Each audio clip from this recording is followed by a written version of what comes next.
ಪಾರ್ವತಿ ದೊಡ್ಡ ಯಜಮಾನ್ರನ್ನ ಪ್ರೀತಿ ಮಾಡ್ತಿರೋ ವಿಷಯ ನನಗೆ ಗೊತ್ತಾದ ಕೂಡಲೇ ನಾನು ಮಾಡಿದ ಮೊದಲನೇ ಕೆಲಸ ಅಂದ್ರೆ ಅವಳಿಗೆ ವಿಷ ಹಾಕಿ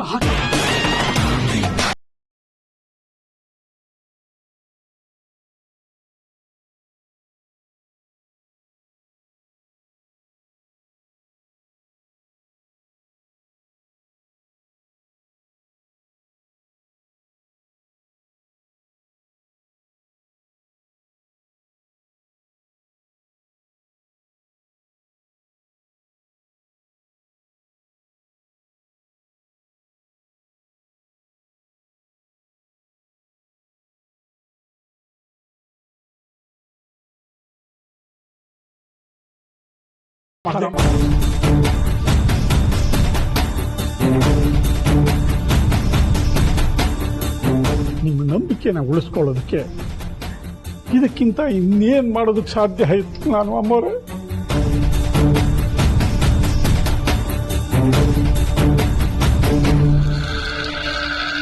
ಇನ್ನೇನು ಅವಳು ತನ್ನ ಮಡಲಲ್ಲೇ ಪ್ರಾಣ ಬಿಡಬೇಕು. ಅಷ್ಟರಲ್ಲಿ ದೊಡ್ಡ ಯಜಮಾನ್ರು ಅದೆಲ್ಲಿದ್ರು ಏನೋ ಅವ್ರಿಗೆ ವಿಷಯ ಹೇಗೆ ಗೊತ್ತಾಯ್ತು. ತಕ್ಷಣ ಬಂದು ಪಾರ್ವತಿನ ಆಸ್ಪತ್ರೆಗೆ ಕರ್ಕೊಂಡೋಗಿ ಸೇರಿಸಿ ಬದುಕಿಸ್ಕೊಂಡ್ಬಿಟ್ರು.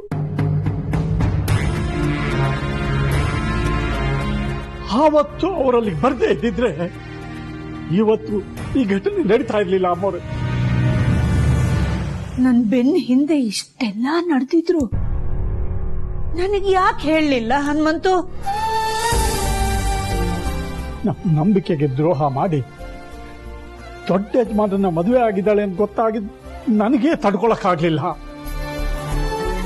ಇನ್ನು ಆ ವಿಷಯ ನಿಮಗ್ ಗೊತ್ತಾದ್ರೆ ನಿಮ್ಗೆ ಹೇಗೆ ತಡ್ಕೊಳ್ಳೋದಕ್ಕೆ ಸಾಧ್ಯ?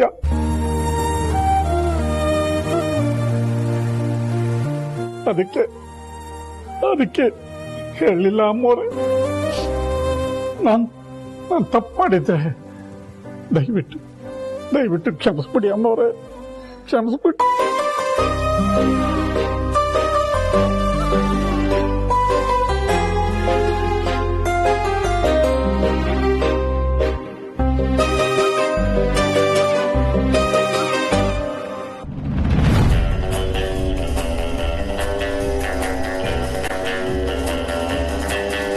ಲೇ ರಾಮು, ಹೋಗಿ ಬಟ್ಟೆನಾದ್ರೂ ಬದಲಾಯಿಸ್ಕೋತೀನಿ ಬಿಡೆ.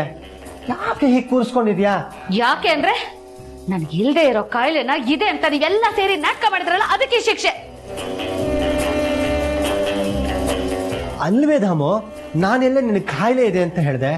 ಪ್ರೀತು ಹೇಳಿದ್ದನ್ನ ನೀನ್ ನಂಬಿದ್ದೆ.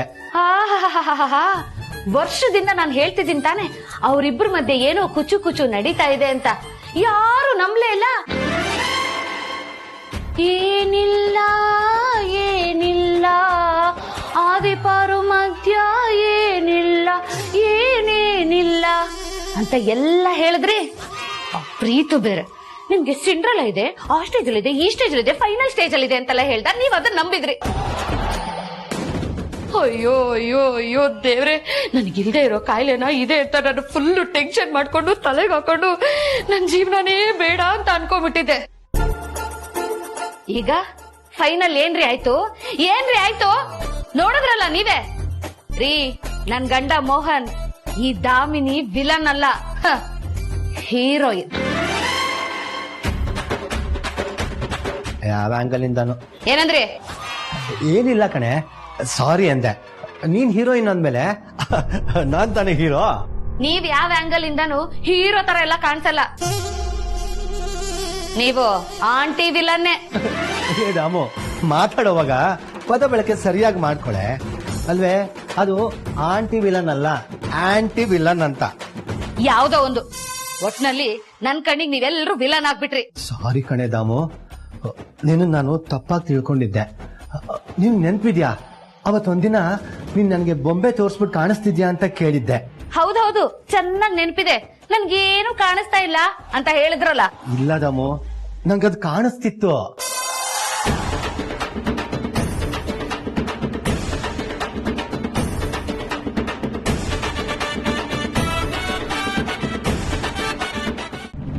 ಇಷ್ಟೆಲ್ಲ ಆದ್ಮೇಲೆ ಪಾರ್ವತಿ ಹತ್ರ ಈ ವಿಚಾರವಾಗಿ ಮಾತಾಡಿ ಪರಿಸ್ಥಿತಿಯ ವಾಸ್ತವನ ಅರ್ಥ ಮಾಡಿಸಿ ದೊಡ್ಡ ಯಜಮಾನ್ರಿಂದ ದೂರ ಇರೋದಕ್ಕೂ ಒಪ್ಪಿಸಿದ್ದೆ.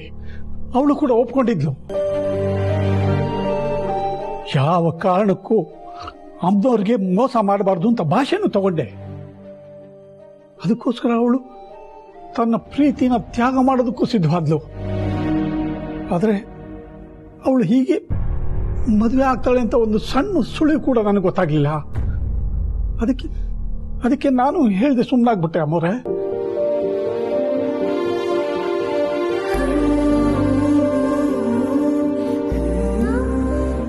ನಾನು ಮಾಡಿದ ತಪ್ಪು ಅಂತ ಅನ್ಸಿದ್ರೆ ನನ್ನನ್ನು ದಯವಿಟ್ಟು ಕ್ಷಮಿಸ್ಬಿಡಿ ಅಮ್ಮವ್ರೆ.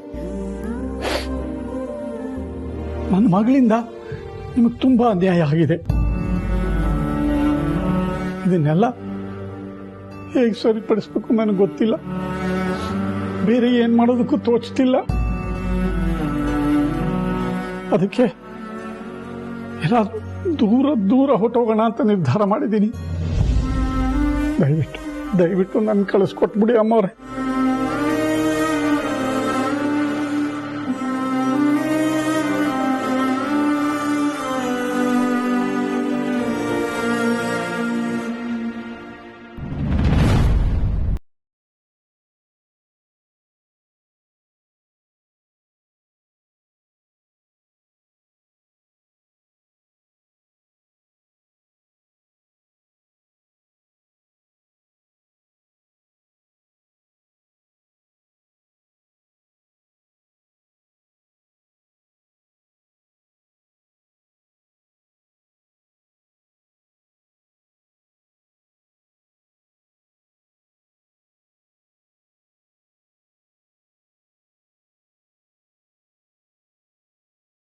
ಸುಳ್ಳು ಹೇಳಿದ್ರಿ? ಸುಮ್ಮನೆ ನಿನ್ನ ಆಟ ಆಡಿಸ್ಬೇಕು ಅಂತ ಹಾಗೆ ಸುಳ್ಳು ಹೇಳ್ದೆ. ಅಂದ್ರೆ ಅವತ್ ನನ್ ಕೆನ್ನೆಗೆ ಮುತ್ತು ಕೊಟ್ಟಿದ್ದು ಅದೆಲ್ಲ ನಿಜ. ಮತ್ತೆ ಈಗ ತಾನೇ ಆಫೀಸಿಂದ ಬಂದೆ ಅಂತ ಹೇಳಿದ್ದು ಸುಳ್ಳು. ಹಾಗಾದ್ರೆ ನಿಜ ಯಾವುದು? ನಿನಗೆ ಮುತ್ತು ಕೊಟ್ಟಿದ್ದ. ಮತ್ತೆ ಸುಳ್ಳು? ನಿನ್ ಕೈನಲ್ಲಿ ಏನೂ ಇಲ್ಲ ಅಂದಿದ್ದು.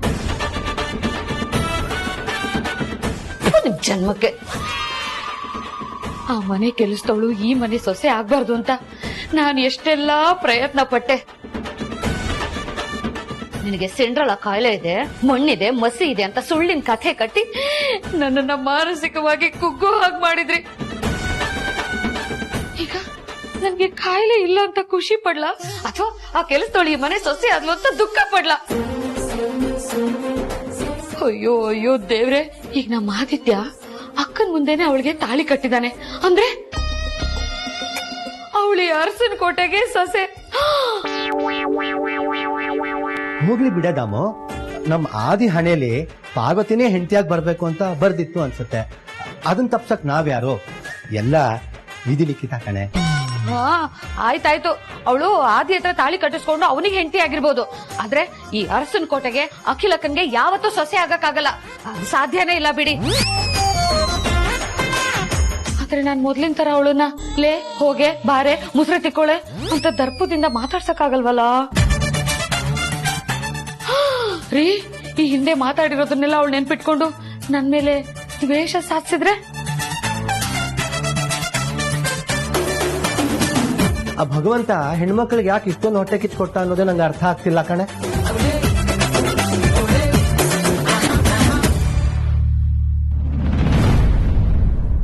ಈ ಸಹೋದರಿನ ಬಿಟ್ಟು ಎಲ್ಲಿಗೆ ಹೋಗ್ತೀಯಾ ಹನುಮಂತು?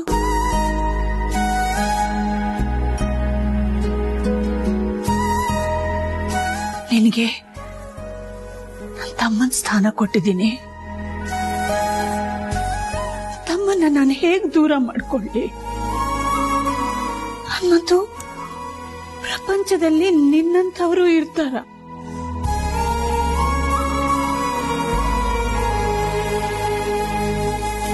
ನನ್ನ ಮರ್ಯಾದೆಗೋಸ್ಕರ, ಅರಸನ ಕೋಟೆ ಘನತೆಗೋಸ್ಕರ ಹೆತ್ತ ಮಗಳಿಗೆ ವಿಷ ಹಾಕಿ ಕೊಲ್ಲೋದಕ್ಕೆ ಹೊರಟಿದ್ಯಲ್ಲ.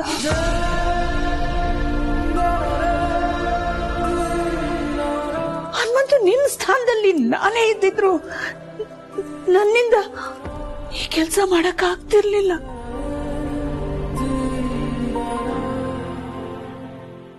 ಹನುಮಂತು, ಇಷ್ಟು ದಿನ ನಾನ್ ನಿನ್ ಪಾಲಿಗೆ ದೇವರಾಗಿದ್ದೆ. ಇವತ್ತು ನೀನು ನನ್ನ ಪಾಲಿನ ದೇವರಾಗ್ಬಿಟ್ಟೆ.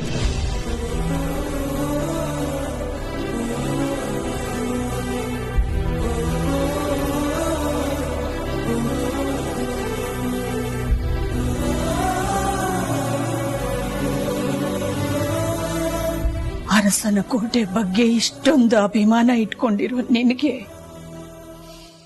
ನಾನು ಕೈ ಮುಗಿಬೇಕು ಹನುಮಂತು. ಅಯ್ಯೋ ಅಮ್ಮವ್ರೆ,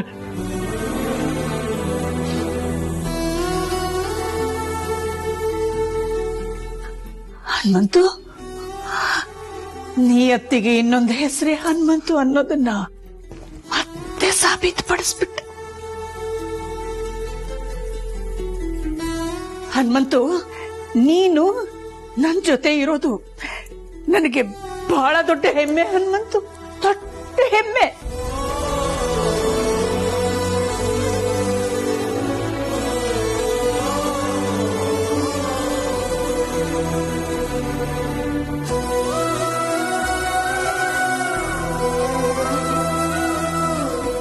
ಒಪ್ಪಿಸ್ಕೋ ಹನುಮಂತು, ಇದು ಬರೀ ಕಾರ್ ಕೀ ಅಲ್ಲ, ನಮ್ಮ ಬಾಂಧವ್ಯದ ಪ್ರತೀಕ ಅನ್ಕೋ. ಹನುಮಂತು, ನೀನೆಲ್ಲೂ ಹೋಗ್ಬೇಡ, ಕೊನೆವರೆಗೂ ನಮ್ ಜೊತೆನೇ ಇದ್ಬಿಡು. ಇದು ಆಜ್ಞೆ ಅಲ್ಲ,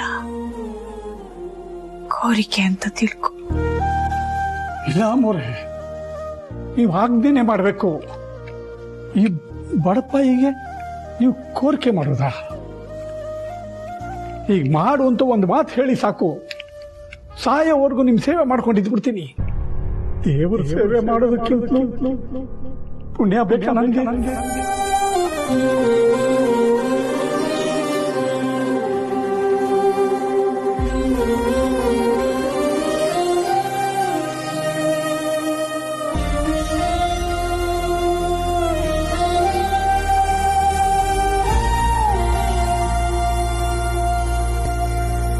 ಎಕ್ಸ್ಕ್ಯೂಸ್ ಮಿ ಮ್ಯಾಮ್. ಏನು? ಅಖಿಲ ಮ್ಯಾಮ್ ಕರೀತಾ ಇದ್ದಾರೆ. ಏನ್ ವಿಷಯ? ಗೊತ್ತಿಲ್ಲ ಮ್ಯಾಮ್. ಹಾ, ನಾನ್ ಬರ್ತೀನಿ, ನೀನು ಹೋಗು. ಅಯ್ಯೋ ದೇವ್ರೇ, ಊರೇ ಕೊಳ್ಳೆ ಹೊಡೆದ ಮೇಲೆ ಕೋಟೆ ಬಾಗ್ಲಾಕೋಕೆ ಸೇನಾಧಿಪತಿನ ಕರೆದ್ರಂತೆ. ಹಂಗಾಯ್ತು ರೀ, ಬಂದ್ರಿ ಹೋಗೋಣ.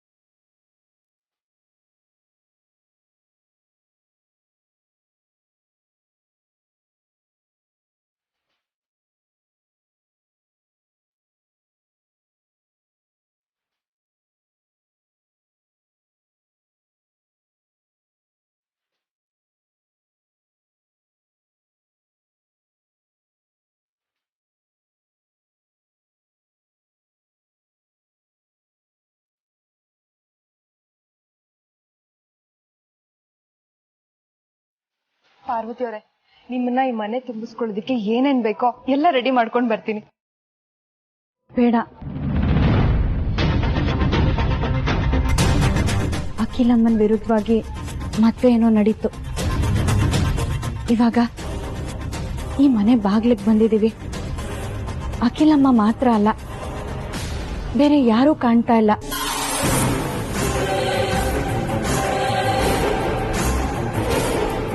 ಅಂದ್ರೆ ಅರ್ಥ, ನಾನು ಈ ಮನೆಗೆ ಸೊಸೆಯಾಗಿ ಸೇರೋದು, ಒಳಗಡೆ ಬರೋದು ಅಖಿಲಮ್ಮಂಗೆ ಇಷ್ಟ ಇಲ್ಲ. ಯಾವ ಶಾಸ್ತ್ರನೂ ಬೇಡ.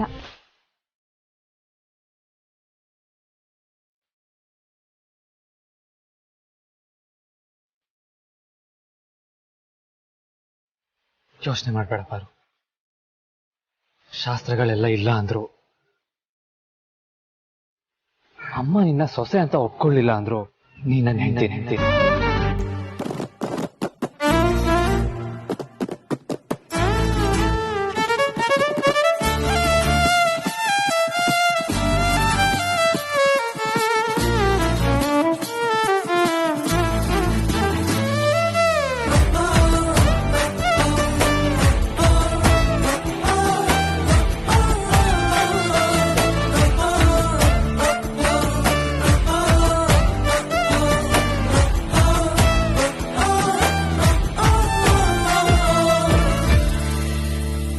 ಅವಳಿಗೆ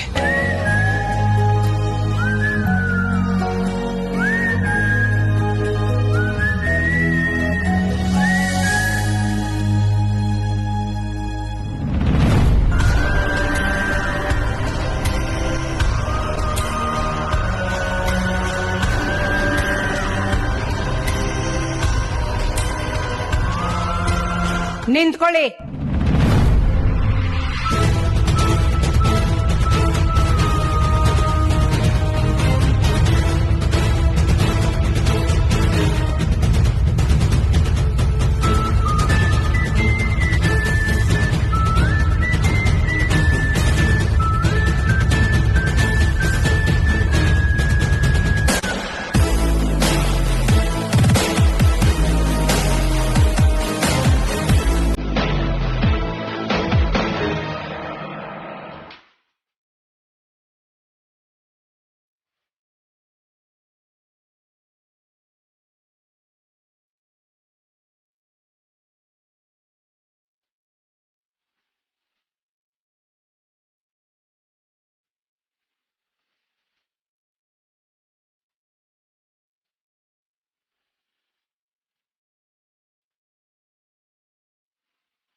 ದಾಮಿನಿ, ತಂದೆ ಅಕ್ಕ.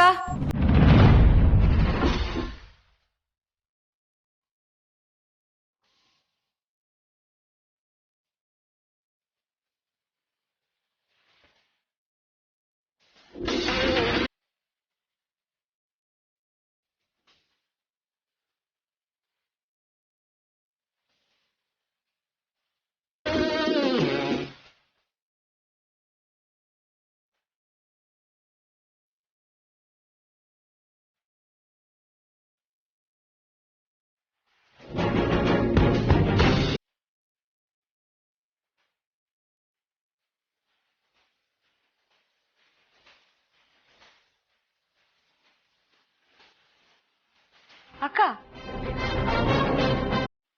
ಇದೇನಕ್ಕ ಇದು ಅನ್ಯಾಯ? ಜಯನ್ ಹತ್ರ ನೀವು ನನಗೆ ಹೇಳಿ ಕಳ್ಸಿದ್ ನೋಡಿ, ಈ ಅರಸನ್ ಕೋಟೆನ ಉಳಿಸ್ಕೊಳ್ಳೋಕೆ ಏನಾದ್ರೂ ಸಲಹೆನೋ ಸೂಚನೆನೋ ಕೇಳೋಕೆ ನನ್ನನ್ನು ಕರ್ಸಿದೀರಾ ಅಂತ ಖುಷಿಯಾಗಿ ಬಂದೆ.